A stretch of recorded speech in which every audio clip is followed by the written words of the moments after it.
Welcome to PA Wild. Today I'm going to show you the 5 things you need to start turkey hunting.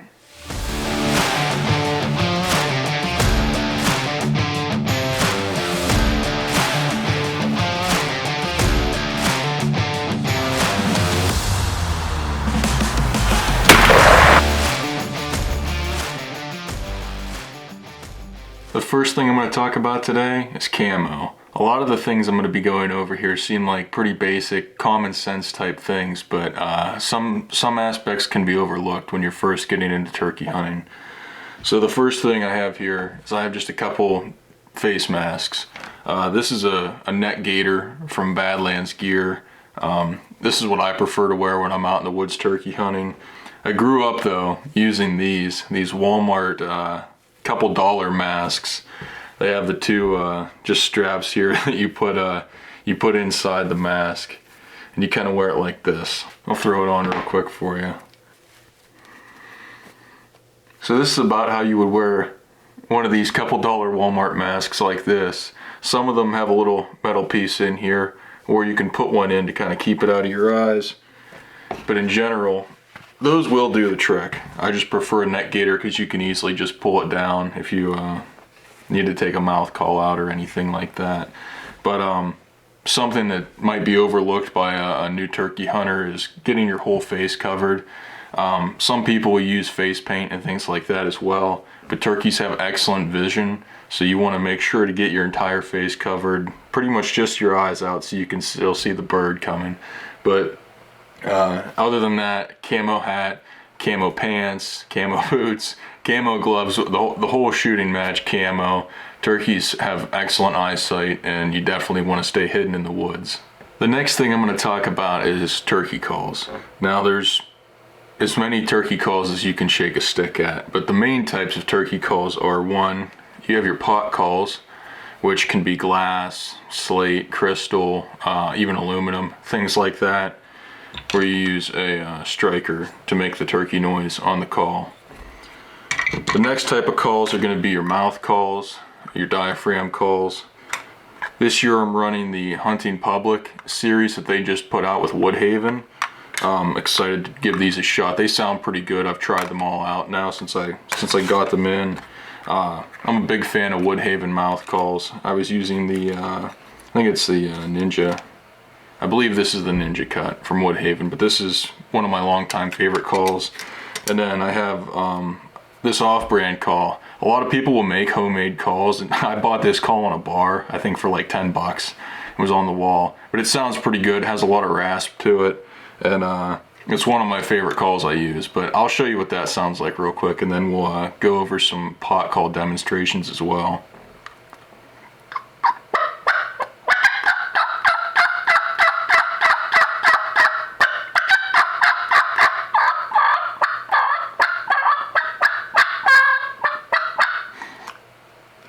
You can get pretty loud on a mouth call. You can also tone it down a little bit. One of the main reasons I would prefer a pot call over a mouth call is those tiny, like, little clucks. If you haven't quite gotten good at mouth calling yet, and I myself by no means I'm an expert at mouth calling, so that's something that takes a lot of practice, and if you are good at it, it means you've put a lot of time into it. But for example, you can take a slate call like this one right here. I'll rough this surface up a little bit, and you can get these little clucks on the slate call.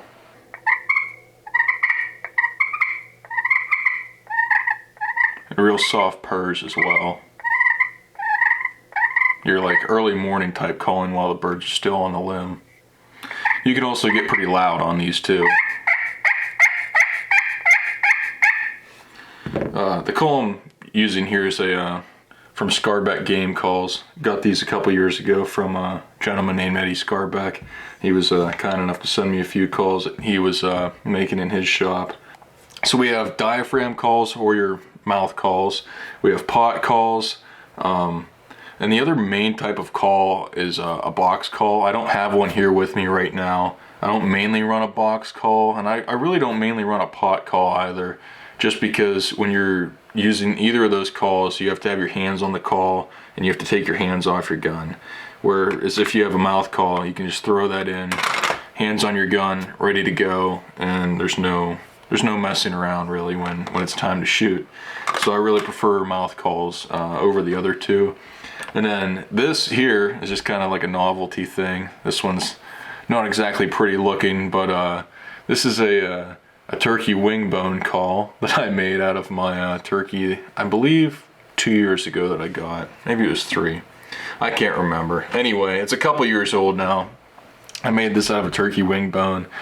These are becoming fairly popular online. I've seen a lot of people in like Facebook groups and things like that making these, and to tell you the truth, they don't sound great. I mean, they kind of sound like a turkey, but you're not going to come close to a diaphragm or a pot call or a box call.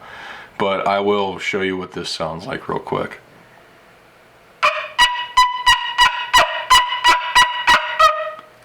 Kind of not great, just to put it bluntly, but I'm sure there's probably somebody out there that can run one of these a little better than I can, but it's just a quick demonstration to get an idea of what these sound like.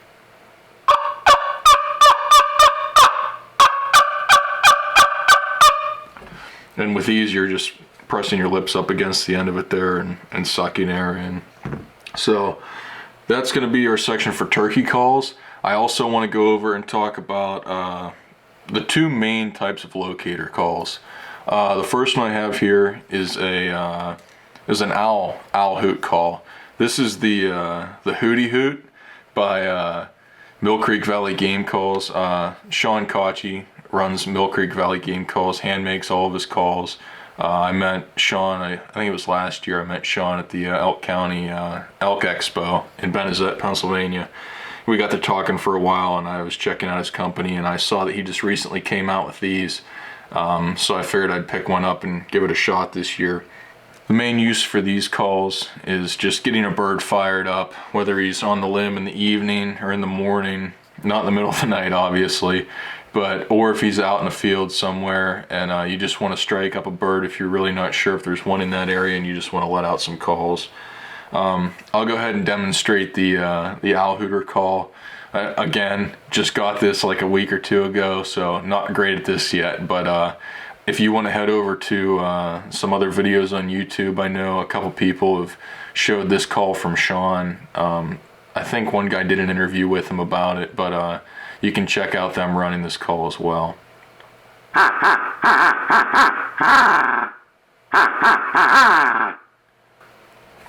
So that's the Hootie Hoot owl call, and then your other type of locator calls, like just your basic crow call. They're pretty simple, pretty basic call. You just hammer into it. I'll demonstrate that as well, and they get real loud. So you might strike up a bird that's pretty far away from you.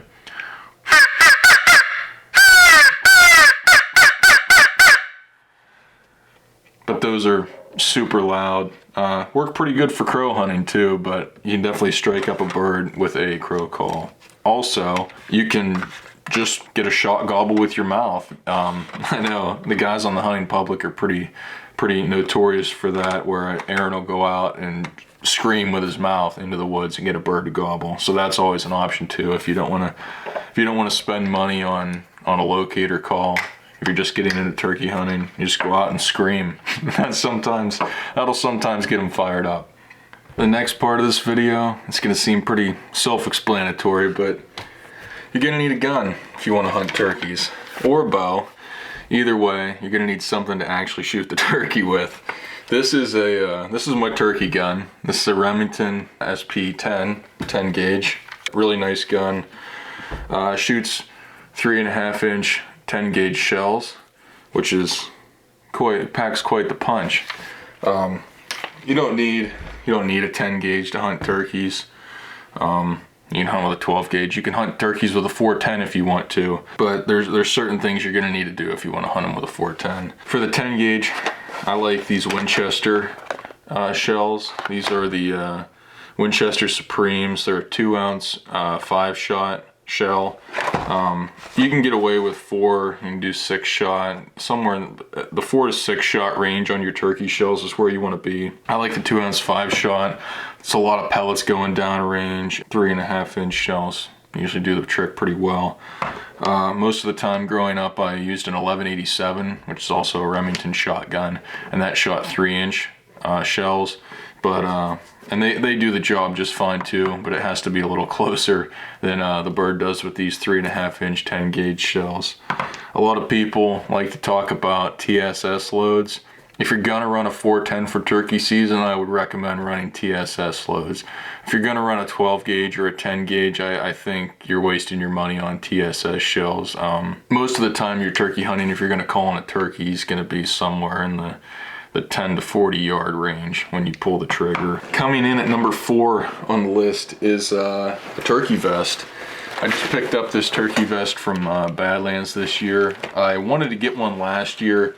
Unfortunately, they were all sold out when I went around to buying it. I was a little late, and you can get this vest a little more expensive. I think these run a little over $200, but you can get yourself a $40 turkey vest, or I'm not even quite sure how much the Mossy Oak ones run, but they work just fine too. I just prefer Badlands camo, and I prefer their gear. They make really quality gear. On this vest in particular, you have 2 spots for 2 pot calls.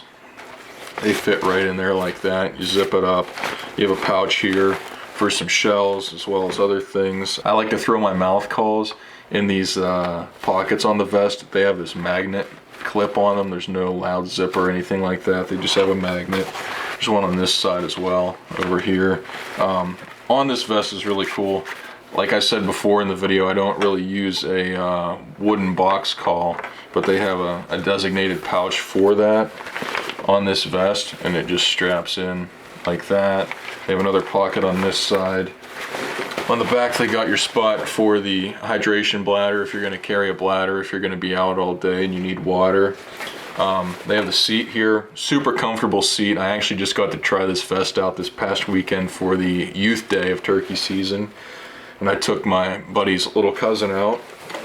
You can check that video out on the channel too. It was just recently posted. But this seat, super comfortable. It just folds up behind you when you're not using it. Unhook it, fold it down, sit on it.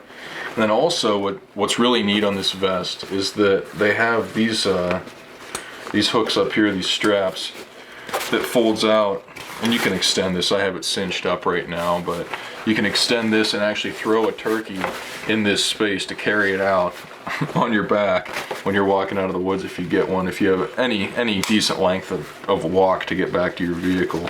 You don't necessarily have to have a turkey vest to get started in turkey hunting. This is the first vest I've owned, and I've been turkey hunting for probably 8-9 years.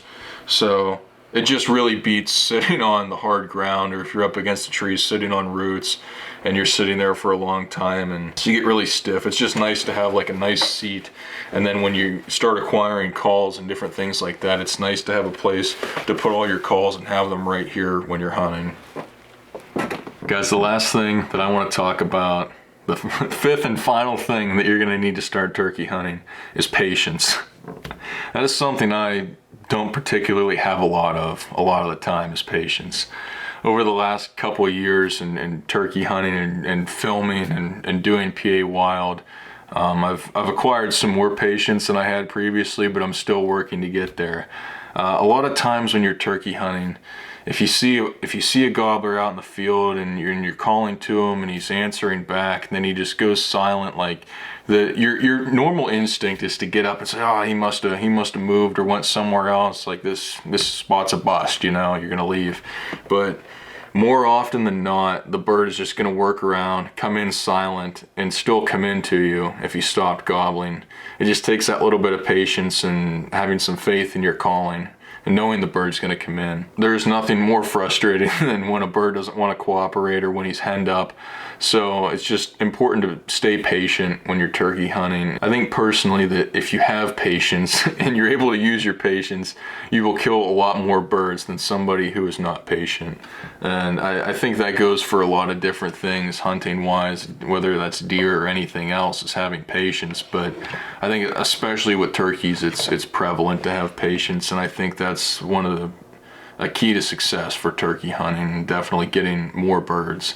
So those are the 5 things that I would recommend getting or having to start turkey hunting. And I think a lot of success in turkey hunting comes with a lot of practice and being in different situations while you're turkey hunting. And the birds don't always do the same thing. You're going to run into different situations and scenarios depending on how you're set up, where the birds are at, what mood the birds are in, for that matter. So that's another thing that it just takes a lot of time to even like start to get good at it. But anyway, guys, I hope this video helped you. I want to thank you for watching today. If you're not already liked and subscribed, go down, hit the subscribe button so you don't miss any future videos. And it just helps us out to know people are watching and like the content. So hit that like button, hit the subscribe button. In the future, coming up hopefully super shortly after this video, I have it ready on the website, but we just got these hats here. This is the first one actually. I just got like a sample of it, but the new PA Wild hats, they're the Richardson 112 style trucker hats. And we're getting some custom turkey t-shirts done up for you guys, so be on the lookout for those. I'm gonna make a post on social media, and I'll probably announce it in a future video for everybody to see and let you know where to get those and everything like that. So be on the lookout for that. Like and subscribe, and as always, thanks for watching, guys. I'll see you on the next one.